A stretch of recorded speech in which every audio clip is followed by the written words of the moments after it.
Welcome to the deep dive. Tonight we're heading to Alexandria, Egypt. The year is 2006. We're looking at a story that starts with just profound loneliness and spirals into calculated manipulation, and then a discovery. A discovery so gruesome it shattered the peace of an entire neighborhood. It really did. This case forces you to look at this idea of cold-blooded, premeditated violence that comes from a place of, well, deep vulnerability. It's about a contract, really, that was built on need, and what happens when that contract is just completely brutally violated. Okay, so let's start there. Let's start at the moment it all came crashing down. It's late. It's around midnight, February 14th, 2006, in a quiet residential area called Al-Safra, just a totally normal place. Exactly. The kind of neighborhood where not much happens after dark. But on this night, a local resident is out for a walk and something catches his eye. He sees an older man who is just radiating panic, walking very quickly, very agitated. And he's carrying something, right, a black plastic bag. It's dark, so you can't see much, but you can see that something is dripping from it, a thick liquid right onto the pavement. It's immediately suspicious. I mean, you see that. Your mind starts racing. The resident, he gets closer. Yeah. And that's when he sees it. Sticking out of the bag, just slightly, is human hair. Oh, wow. Yeah. The realization it must have been instantaneous. This bag contains a human head. So what does he do? He just reacts. He grabs the older man. We later find out his name is Shaaban, and he just starts screaming for help. But in that moment of pure shock, he can't even say what he's found. He just yells that he's caught a thief. Which is such a critical detail. Because neighbors come running out, but they think they're stopping a simple burglary. Yeah. They surround Shaaban, they hold him down. It's only when they get closer, when they actually see the bag and the blood, that they understand what's really happened. And the police arrive to this completely bizarre scene. You've got some neighbors saying, no, that's Shaaban, he's a good man, he feeds the stray dogs. And then you have the others pointing at the bag saying, he's a killer. The most telling thing for me is Shaaban's reaction. He's caught red-handed, and he just says nothing, completely silent. He won't answer a single question. The police have to basically force him to give up his address so they can go find the rest of the body. So they get to his apartment, they go inside, and immediately they're hit with this awful smell. It's decay. And maybe something else, like cleaning products trying to cover it up. Right. And they see it right away, drops of blood leading to the bathroom in the kitchen. In the bathroom, they find the main part of the crime scene. Inside the bathtub are dismembered human remains, a heavily mutilated adult body. This wasn't a rush job. You could tell right away. This took time. It was methodical. But the kitchen is where this goes from a horrific murder to something else entirely, something deeply, deeply disturbing. Absolutely.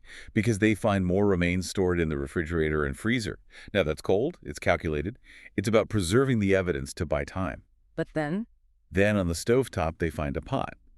And inside that pot are cooked human parts, specifically a leg and a hand. They're thinking cannibal. That's the only conclusion you can jump to at that point. Exactly. And the initial forensic work confirms pretty quickly that the remains belong to two separate people, an adult woman and a very small child. And that detail, the cooking, the 2 full days he spent dismembering the bodies, it just doesn't fit with a crime of passion, does it? That's not rage, that's a project. It is. A frenzied killer is usually falling apart afterwards. They're not methodically running an abattoir in their kitchen. Shaaban was executing a plan. So that's the big question. How did this quiet 65-year-old man, who is known for feeding dogs, become this person? Well, you have to rewind. Shaaban was living alone. His wife had passed away, and his 2 adult sons were, well, they were gone.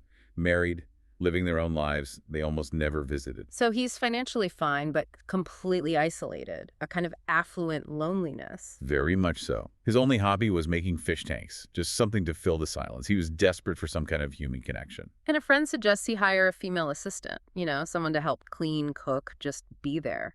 And the woman who shows up is Jihan. She's young, only 23, and she's just full of life. She comes in, and immediately the whole atmosphere of the house changes.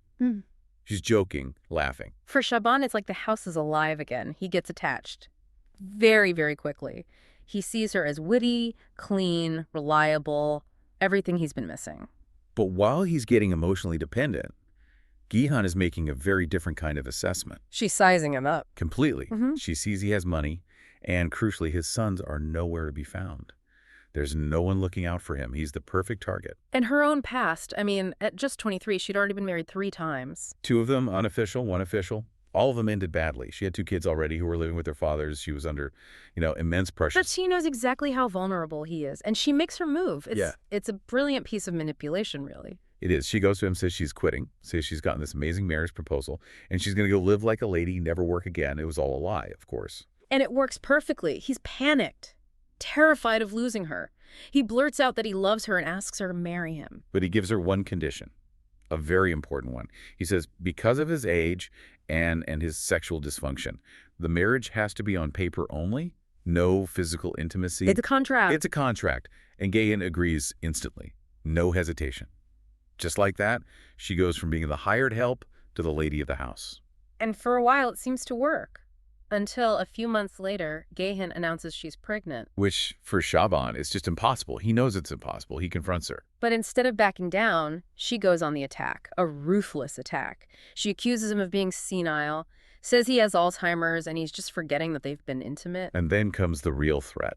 She tells him, if you challenge me on this, you'll have to tell everyone, your family, the neighbors, that your wife is pregnant with another man's child.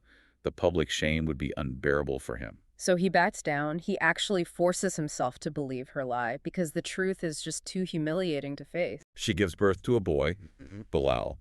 But Shaaban can't even look at the child. He feels no connection. And this lie just hangs over the house for 4 months. Until one day, there's a knock at the door. It's a police officer. The officer's looking for Jihan. Yeah. And he reveals to Shaaban that she's facing forgery charges. The issue is Bilal's birth certificate. It lists 2 different men as the father. Exactly. The paperwork revealed everything. It proved she was unofficially married to another man at the very same time she was married to Shaaban. So when she comes home, he confronts her again, this time with proof. And her reaction is just chillin'. No remorse at all. She just calmly admits it. Says Bilal isn't his. She even justifies it, saying he couldn't provide her with her, quote, legal marital rights. She uses his one vulnerability, the very thing their contract was built around, as her excuse. And for Shaaban, that was it. It wasn't just the affair, it was the humiliation. The way she mocked his disability, the one thing he had asked her to respect, that's what crystallized the motive. He decides they both have to die, Jihan and the baby, Bilal. He waits until she's asleep. He goes into the baby's room first and strangles the 4-month-old infant. Then he gets a knife and goes into her room. She wakes up. She sees the knife, and then she sees her dead child on the bed. She screams. Yeah. And he attacks her. He stabs her 21 times. After the murders, that cold, methodical planning kicks back in. He drags her body to the bathroom and spends the next 2 days, just 2 full days, dismembering both bodies. He flushes the smaller parts down the drain. Yeah. And then, and this is where the story comes full circle, Sure. he takes parts of the child's body, cooks them, and goes downstairs to feed them to the stray dogs. The very act of charity that made his neighbors think he was such a good man. He was using it as a disposal method, masking this monstrous act with the facade of kindness. The larger parts go in the fridge and freezer, and he's almost home free until he tries to get rid of the last, most difficult piece of Gayen's head. That's when the neighbor sees him, and the whole thing falls apart. In his confession, he said he felt no regret. None.